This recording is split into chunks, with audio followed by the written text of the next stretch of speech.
Meu nome é Lucimar e o nosso assunto hoje é: o que temos que não foi Deus que nos deu? O que somos que não foi Deus que nos concebeu? Quem somos nós? O ser humano nascido de uma mulher que viemos ao mundo para ser criança, crescer, estudar, trabalhar, arrumar um companheiro ou companheira de caminhada, reproduzir e morrer? Tudo isso regado a muito esforço, muito trabalho, muito sofrimento, muitas dores e algumas tristezas. Salpicado com poucos momentos sublimes, quase nenhuma alegria e um pouquinho de felicidade. Se for como a maioria da sociedade acredita, que os homens nasceram para aprender jeitos cada vez mais espetaculares de conquistar as mulheres sem muito esforço. Ou se as mulheres nasceram para seduzir os homens por dinheiro e se modernizaram tanto que perderam seus rumos. E agora tem algumas delas que até passaram a sustentar homens. Diferentemente do propósito inicial de sua luta por igualdade de gênero. Se essa é a nossa função no mundo, somos os mais miseráveis das pessoas, dos pecadores. Somos as piores criaturas que Deus já criou.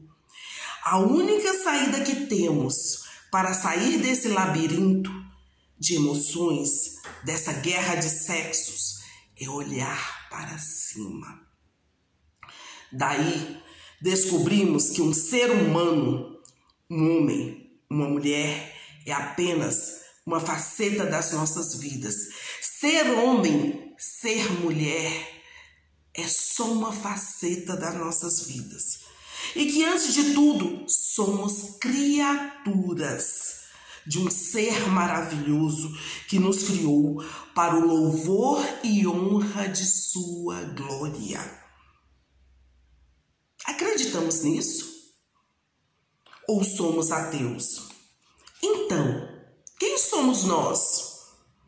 Aquele que reclama de tudo ou aquele que agradece por tudo? Aquele que acredita que Deus é soberano? Ou aquele que acredita que é Deus?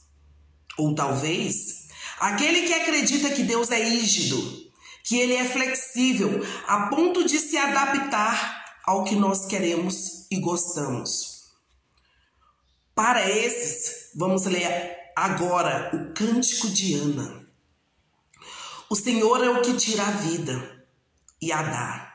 Faz descer a sepultura e faz tornar a subir dela. O Senhor empobrece e enriquece. Abaixa e também exalta. Levanta o pobre do pó desde o esterco. Exalta o necessitado para o fazer assentar entre os príncipes, para o fazer herdar o trono de glória. Porque do Senhor são os alicerces da terra, e assentou sobre eles o mundo. Isso está escrito no primeiro livro de Samuel, capítulo 2, versículo de 6 a 8. Uma coisa temos que ter certeza ao refletir sobre isso.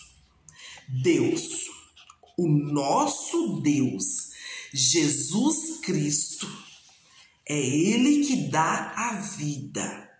É Ele que permite a morte de seus filhos. É Ele que dá a saúde ou permite que adoeçamos, segundo o que temos feito com as nossas vidas, segundo cada decisão que temos tomado. É a lei da semeadura, que está escrito em Gálatas capítulo 6, versículo de 7 a 10. Não vos enganeis, de Deus não se zomba, pois aquilo que o homem semear, isso também ceifará. Porque o que semeia para a sua própria carne, da carne colherá corrupção. Mas o que semeia para o Espírito, do Espírito colherá vida eterna. E não nos cansemos de fazer o bem, porque a seu tempo ceifaremos, se não desfalecêssemos. Por isso Enquanto tivermos oportunidade, façamos o bem a todos, mas principalmente aos da família da fé. Se plantarmos boas sementes, bons frutos, se plantar boas sementes, teremos bons frutos. Se plantarmos sementes ruins, colheremos frutos ruins. Hoje, ouvimos muito falar que os milagres não existem mais. Porém, é uma inverdade, é uma falta de observância do nascer e continuar da vida. Pense comigo neste momento. Imagine uma semente, daquelas mais conhecidas, uma semente de laranja. Imagine o tamanho dela. Quando chupamos uma laranja ou fazemos suco da mesma, surgem algumas sementes. Daí, utilizamos a parte que queremos e desprezamos a outra parte. Desprezamos geralmente o bagaço, as sementes, os jogamos no lixo. E após um processo, as sementes caem em um local com terra. E sozinhas, ali, sem a mão de um ser humano, sem a ajuda de um animal, elas nascem. Aquelas pequenas sementes, após anos, viram árvores, com a ajuda da água vinda direta de Deus, a chuva. E começa a dar muitas outras laranjas. E se isso não é um milagre, eu não sei o que é. Deus é o nosso Criador. Ele concede um milagre a nós a cada minuto da nossa vida. Os rios que correm, dando vida à terra onde passam, renovando alimento para seres humanos e animais. A força da gravidade que nunca deixa o sol e a lua cair em cima de nós e nos eliminar da terra. A força que temos para nos levantar todos os dias e sair para trabalhar. O poder vindo dos céus que temos para nos alimentar, nos hidratar, eliminar o que não precisamos mais desses alimentos e dessa água. Sendo que a maioria de nós nem sabemos como isso acontece, fora outros que não têm mais esse poder. Ou seja, a capacidade de comer, de beber água. Eles estão doentes e se alimentam por sondas colocadas por outros seres humanos. A bondade de Deus não pode ser medida pelas expectativas humanas. Se o ser humano é ruim, fez um contrato com o mal para destruir pessoas que nem conhecem, em guerras, em acidentes, em violência. Pessoas dizem acreditar em Deus, mas não seguem suas leis e ordenanças e não se responsabilizam por si mesmo e nem tampouco por seus familiares. Quem dirá por seus semelhantes?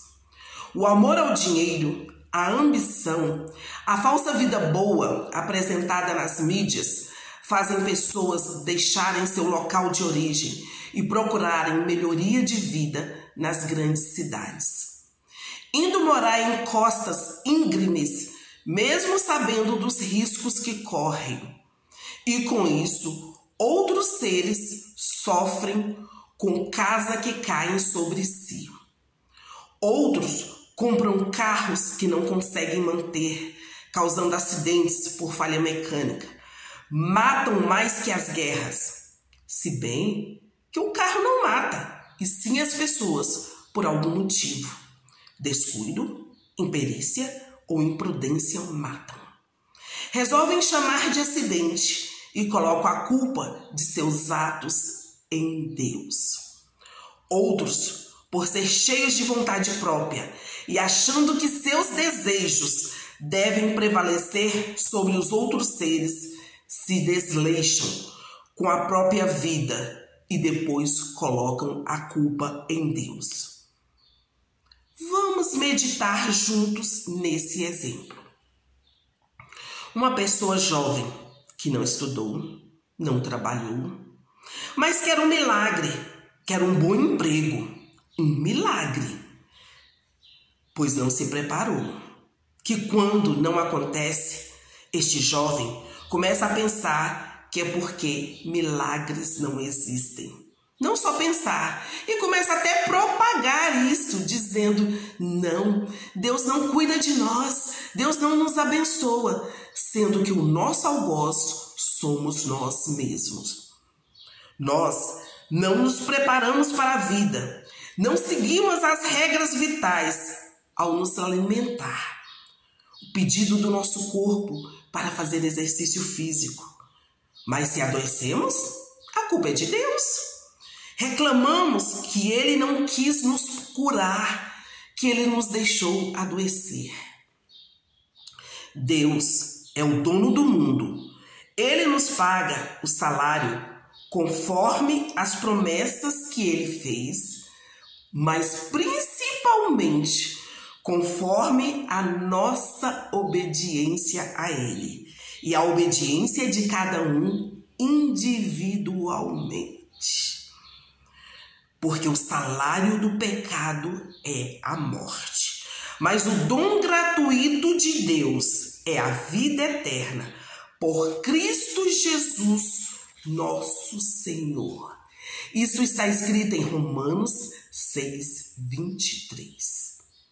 Nunca devemos nos esquecer que o nosso inimigo, o diabo, sempre vai querer nos induzir ao erro, ao pecado. A proteção da nossa vida se chama Jesus Cristo. Então, devemos nos aplicar a conhecê-lo. Devemos sempre chamar por ele. E ele, através do seu Santo Espírito, nos ensinará o caminho a seguir. O preço da nossa vida já foi pago. O sofrimento que deveríamos passar nas mãos do nosso inimigo, o diabo, já foi resgatado pelo sangue de Jesus Cristo derramado na cruz do Calvário.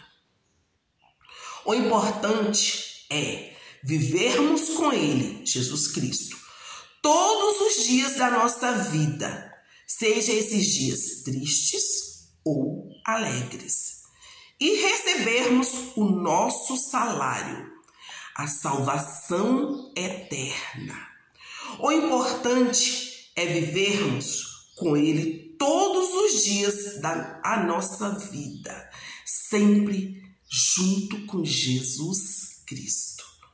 Que possamos viver sempre como pessoas lavadas e remidas no sangue de Jesus Cristo.